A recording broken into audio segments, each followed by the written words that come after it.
নমস্কার বন্ধুরা, সবাই কেমন আছেন? নিশ্চয়ই খুব ভালো আছেন। তো আজকে পিকনিক পার্ট 2 ব্লগটা শেয়ার করছি। তো পিকনিকে দারুণ মজা হয়েছিল। আর এখানে চাঁদের হাটও বসেছিল, কারণ এখানে দিদির ছেলে কিছুদিন হলো ও অভিনয় করছে, অভিনয় জগতে পা রেখেছে, মানে সবে কিছু অভিনয়ও করছে।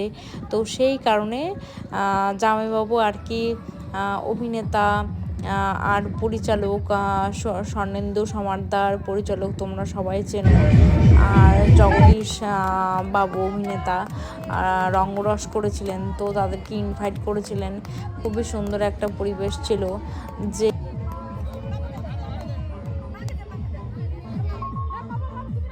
তো দেখতে থাকো ব্লগটা, সবাই দেখো।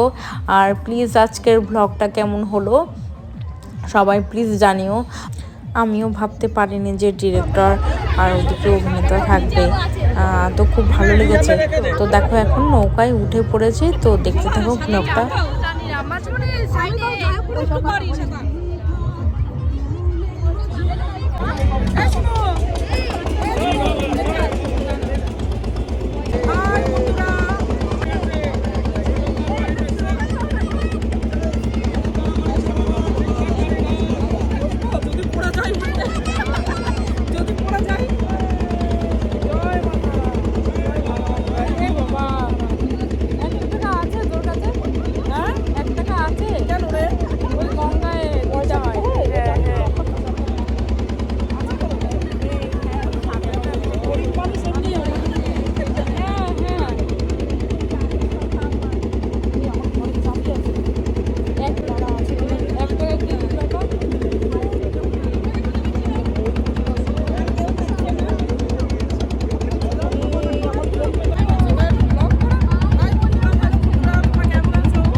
আসবে তো আস্তে আস্তে।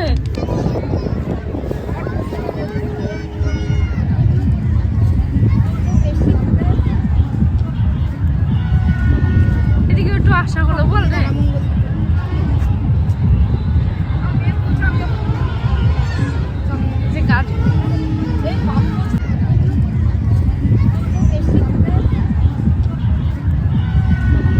এদিকে একটু আশা হলো বলবে।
দেখো কি সুন্দর জায়গা ছিল।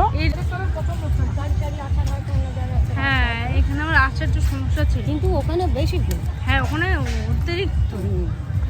এই জায়গাটা একটা মেন জায়গা না। হ্যাঁ হ্যাঁ হ্যাঁ, এটা তো নিরিবিলি জায়গা।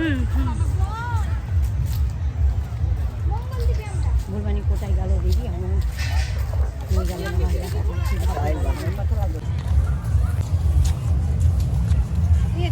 হ্যাঁ এদিক থেকেও যাওয়া যায়।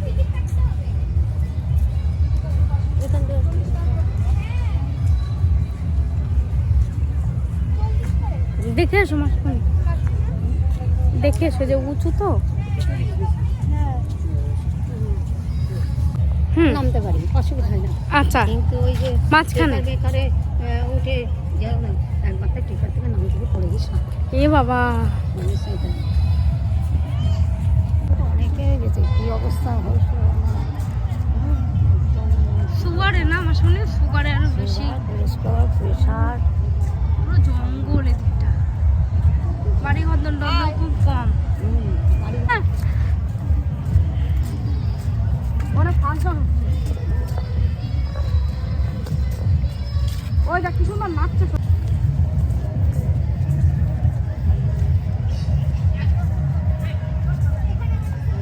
আমাকে দেখাবি ব্লগে বেশি করে দেখাবো। হ্যালো বন্ধুরা, কেমন আছো? সামনে যা। এই যে আমরা বেড়াতে এসেছি, মঙ্গলদ্বীপ এসেছি বন্ধুরা, জানো তো? তোমাকে বলছি না, আমাকে না। ধরো তুলে দাও, রবীন্দ্রনাথ পিছনে পুরো আসে। সবাই সরো, দাঁড়াও, সরে যাও সরো। ও সিঙ্গেল তুলবে। তো বন্ধুরা এখানে এসে মঙ্গলদ্বীপে, তো দেখো এই পাশটা এটা রবীন্দ্রনাথ ঠাকুরের মূর্তি। তো চলো দেখিয়ে দিই। এইভাবে চল, এই তো আসছে না তো।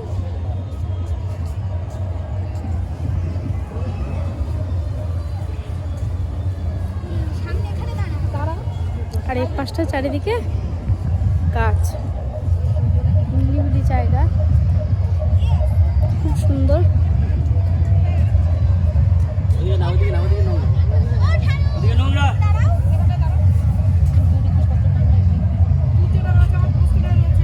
আরে ফোন এসছে।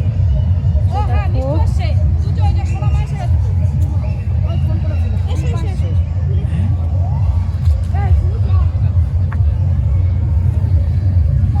এই পার্কটাও সুন্দর, এই পার্কে দারুণ জায়গা।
আজকের ব্লগটা আপনাদের কেমন লাগলো সেটা অবশ্যই জানাবেন। লাইক আর সাবস্ক্রাইব করতে একদম ভুলবেন না। তো টাটা, ততক্ষণ।